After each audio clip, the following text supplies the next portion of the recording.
ತನ್ನ ಮಗಳ ತಂಟೆಗೆ ಹೋಗಬೇಡ, ಪ್ರೀತಿ ಗೀತಿ ಅಂತ ಒತ್ತಾಯ ಮಾಡೋದು, ಹಿಂದೆ ಹೋಗೋದನ್ನ ಬಿಡು ಅಂತ ಬುದ್ಧಿವಾದವನ್ನ ಹೇಳಿದ್ರು. ಪೊಲೀಸ್ ಕಂಪ್ಲೇಂಟ್ ಆಗಿ ಜೈಲಿಗೆ ಹೋಗಿ ಬಂದ್ರು ಸಹ ಈ ಮಾತು ಕೇಳದಂತಹ ಪುಂಡ ಯುವಕ ಯುವತಿಯ ಅಪ್ಪನ ಕೊಲೆಗೆ ಸ್ಕೆಚ್ ಹಾಕಿದ್ದ. ಕೊಲೆ ಯತ್ನ ನಡೆಸಿದ ಪಾಗಲ್ ಪ್ರೇಮಿ ಹಾಗೂ ಆತನ ಸ್ನೇಹಿತರು ಇದೀಗ ಜೈಲು ಪಾಲಾಗಿದ್ದಾರೆ. ಇದರ ವರದಿ ಇಲ್ಲಿದೆ.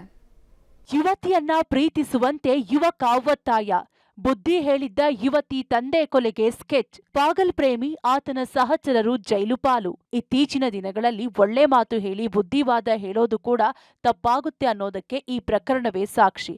ಮಗಳ ಹಿಂದೆ ಬಿದ್ದು ಪೀಡಿಸಬೇಡ, ಬಿಟ್ಟು ಬಿಡು ಎಂದು ಬುದ್ಧಿ ಮಾತು ಹೇಳಿದ್ದ ಯುವತಿಯ ಅಪ್ಪನನ್ನೇ ಮುಗಿಸಲು ಪಾಗಲ್ ಪ್ರೇಮಿ ಹಾಗೂ ಇಬ್ಬರು ಸ್ನೇಹಿತರು ಯತ್ನಿಸಿದ್ದಾರೆ. ಕೋಲಾರ ತಾಲೂಕಿನ ಹೊನ್ನೇನಹಳ್ಳಿ ಗ್ರಾಮದ 28 ವರ್ಷದ ಸುನಿಲ್ ರಾಮಸ್ವಾಮಯ್ಯ ಮಗಳ ಹಿಂದೆ ಬಿದ್ದು ಪ್ರೀತಿಗಾಗಿ ಕಾಡಿದ್ದಾನೆ. ನೀನೇ ಬೇಕು ಅಂತ 2-3 ತಿಂಗಳಿನಿಂದ ನಿತ್ಯ ಕಾಟ ಕೊಟ್ಟಿದ್ದಾನೆ. ಈತನ ಕಾಟಕ್ಕೆ ಯುವತಿಯ ಮನೆಯ ಪೋಷಕರು ಹೈರಾಣಾಗಿ ಹೋಗಿದ್ರು. ಈ ಬಗ್ಗೆ ಜನವರಿ 13ರಂದು ಕೋಲಾರ ಗ್ರಾಮಾಂತರ ಪೊಲೀಸ್ ಠಾಣೆಯಲ್ಲಿ ದೂರು ದಾಖಲಿಸಲಾಗಿತ್ತು. ಅದಾದ ನಂತರ ಸುನಿಲ್ ಮನೆಯವರ ಮನವಿ ಹಿನ್ನೆಲೆ ದೂರು ದಾಖಲಾಗದೆ ಎನ್ಸಿಆರ್ ದಾಖಲಿಸಿ ಮತ್ತೊಮ್ಮೆ ಹೀಗೆ ಆಗದಂತೆ ಮುಚ್ಚಳಿಕೆಯನ್ನ ಸುನಿಲ್ ಮನೆಯವರು ಬರೆದುಕೊಟ್ಟಿದ್ರು. ಇದಾದ 10 ದಿನದಲ್ಲಿ ಯುವತಿ ಕೆಲಸ ಮಾಡುತ್ತಿರುವ ಕಂಪನಿ ಬಳಿ ಹೋಗಿ ಸುನಿಲ್ ಮತ್ತೆ ಕಾಟ ಕೊಟ್ಟಿದ್ದಾನೆ. ನಿನ್ನ ಸುಮ್ಮನೆ ಬಿಡಲ್ಲೆ ಎಂದು ಧಮಕಿ ಹಾಕಿದ್ದಾನೆ. ಆಗ ಬೆಂಗಳೂರಿನ HAL ಪೊಲೀಸರು ಆರೋಪಿಯನ್ನ ಬಂಧಿಸಿ ನ್ಯಾಯಾಂಗ ಬಂಧನಕ್ಕೆ ನೀಡಿದ್ರು. ನಮ್ಮ ಮಗಳ ಹಿಂದೆ ಸುಮಾರು 2.5 ತಿಂಗಳಿಂದ ನಮ್ಮೂರಿನ ಸುನಿಲ್ ಅನ್ನೋನು ಹಿಂದೆ ಬಿದ್ದು ನನ್ನನ್ನು ಪ್ರೀತಿಸುವಂತ ಕಾಟ ಕೊಡ್ತಾ ಇದ್ದಂತೆ. ಹೇಳಿದ ಮೇಲೆ ನಾವೇನು ಮಾಡಿದ್ವಿ, ರೂರಲ್ ಪೊಲೀಸ್ ಸ್ಟೇಷನಲ್ಲಿ ಕಂಪ್ಲೇಂಟ್ ಮಾಡಿದ್ವಿ. ಅಲ್ಲಿ ಕರೆಸಿ ಇದು ಮಾಡಿದ್ಮೇಲೆ ಅವ್ರ ತಂದೆ ತಾಯಿ ಎಲ್ಲ ಬಂದು ಕೇಳ್ಕೊಂಡ್ರು ಬುದ್ಧಿವಾದ ಹೇಳಿ. ನಾನು ನಮ್ಮ ಹೆಂಗಸರು ಮದುವೆ ಮುಗಿಸ್ಕೊಂಬರ್ಬೇಕಾದ್ರೆ ನಮ್ಮ ಗೇಟಲ್ಲಿ ಕಾರ್ ನಿಂತಿತ್ತು. ಇವ್ನು ಈಚೆ ನಿಂತಿದ್ದ. ನಮ್ಮ ಪಾಡಿಗೆ ನಾವು ಬರ್ತಾ ಇದ್ರೆ ದಾರಿ ಗಡ್ಡ ಬಂದು ಗಾಡಿ ನಿಲ್ಲಿಸ್ಬಿಟ್ಟು ಅಡ್ಡ ಹಾಕಿ ಲಾಂಗ್ ತೋರಿಸಿ ನಿನ್ನ ಎತ್ಬಿಡ್ತೀನಿ. ಆಮೇಲೆ ಎತ್ಕೊಂಡ್ಬಂದು ಅವ್ನು ಬೀಸೋಷ್ಟೊತ್ತಿಗೆ ನಾನು ತಪ್ಪಿಸ್ಕೊಂಡು ಓಡಿದೆ. ಬೇಲ್ ಮೇಲೆ ಬಿಡುಗಡೆಯಾಗಿರುವ ಆರೋಪಿ ಸುನಿಲ್ ಇದೀಗ ಸಿನಿಮೀಯ ರೀತಿಯಲ್ಲಿ ಯುವತಿ ತಂದೆ ರಾಮಸ್ವಾಮಯ್ಯ ಅವರನ್ನೇ ಕೊಲೆ ಮಾಡಲು ಯತ್ನಿಸಿದ್ದಾನೆ. ಮಾರ್ಚ್ 8ರಂದು ರಾತ್ರಿ 9 ಗಂಟೆ ವೇಳೆ ರಾಮಸ್ವಾಮಯ್ಯ ಹಾಗೂ ಪತ್ನಿ ಬೈಕಲ್ಲಿ ವಾಪಸ್ ಆಗುವಾಗ ಕಾರಿನಿಂದ ಅಡ್ಡಗಟ್ಟಿ ಬೆದರಿಕೆ ಹಾಕಿದ್ದಾನೆ.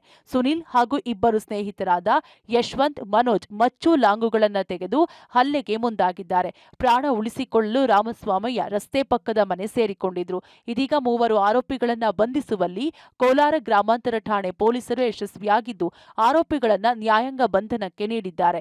ಕೋಲಾರ ರೂರಲ್ ಲಿಮಿಟ್ಸ್ ಅಲ್ಲಿ ಬರುವ ಹೊನ್ನೇನಹಳ್ಳಿ ಗ್ರಾಮದಲ್ಲಿ ಒಂದು ಕೇಸು. ಫಿರ್ಯಾದಿ ಬಂದ್ಬಿಟ್ಟು ರಾಮಸ್ವಾಮಯ್ಯ ಅಂತ, ಸುನಿಲ್ ಅಂತ ಒಬ್ಬ ಮೇನ್ ಆರೋಪಿ ಇದ್ದಾನೆ. ಅವನು ಅವ್ರ ಮಗಳಿಗೆ ಪ್ರೀತಿ ಮಾಡ್ತಾ ಇರ್ತಾನಂತೆ. ಆ್ಯಂಡ್ ಯಾವಾಗ ಅವರು ಬುದ್ಧಿವಾದ ಹೇಳ್ತಾರೆ ತಂದೆ, ಇವನು ಆ ಬುದ್ಧಿವಾದವನ್ನ ತಲೆಗೆ ಹಾಕೊಂಡೆ ಇವ್ರಿಗೆ ಮತ್ತೆ ವಾಪಸ್ ಬಂದ್ಬಿಟ್ಟು ಅವನು ಮತ್ತೆ ಅವನ ಸಹಚರರು ಅವ್ರಿಗೆ ಲಾಂಗು ಮಚ್ಚು ತೋರಿಸಿ ಒಂದು ಪ್ರಾಣ ತೆಗಿತೀನಿ ಅನ್ನೋ ಒಂದು ಕೇಸ್ ನಮ್ಮಲ್ಲಿ ರಿಪೋರ್ಟ್ ಆಗಿತ್ತು. ಇದರಂತೆಯೇ ನಾವು 3 ಜನ ವ್ಯಕ್ತಿಗಳನ್ನ ನಾವು ಅರೆಸ್ಟ್ ಮಾಡಿದ್ದೀವಿ. ಆರೋಪಿ ಸುನಿಲ್ ಕೆಲಸ ಕಾರ್ಯವಿಲ್ಲದೆ ಗ್ರಾಮದಲ್ಲಿ ಓಡಾಡಿಕೊಂಡಿದ್ದು ಮನೆಯವರ ಮಾತನ್ನು ಲೆಕ್ಕಿಸದೆ ಹುಡುಗಿಯರನ್ನ ಚುಡಾಯಿಸೋ ಕೆಲಸವನ್ನೇ ರೂಢಿಸಿಕೊಂಡಿದ್ದಾನೆ. 3 ಆರೋಪಿಗಳು ಈ ಹಿಂದೆ ಕೆಲ ಕ್ರಿಮಿನಲ್ ಮೊಕದ್ದಮೆಗಳಲ್ಲಿ ಭಾಗಿಯಾಗಿರೋದು ಬೆಳಕಿಗೆ ಬಂದಿದೆ. ಸುನಿಲ್, ಮನೋಜ್ ಕುಮಾರ್ ಸಣ್ಣ ಪುಟ್ಟ ಗಲಾಟೆಗಳಲ್ಲಿ ಆರೋಪಿಗಳಾಗಿದ್ರೆ, ಯಶವಂತ್ ಯಾದವ್ ಖ್ಯಾತ ನಟ ದಿವಂಗತ ವಜ್ರಮುನಿ ಅಳಿಯ ಕಿಡ್ನಾಪ್ ಪ್ರಕರಣದಲ್ಲಿ ಭಾಗಿಯಾಗಿದ್ದ.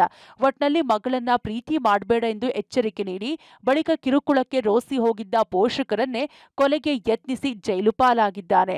ಕ್ಯಾಮರಾಮ್ಯಾನ್ ಮದನ್ ಜೊತೆ ರವಿ, ಪಬ್ಲಿಕ್ ಟಿವಿ, ಕೋಲಾರ.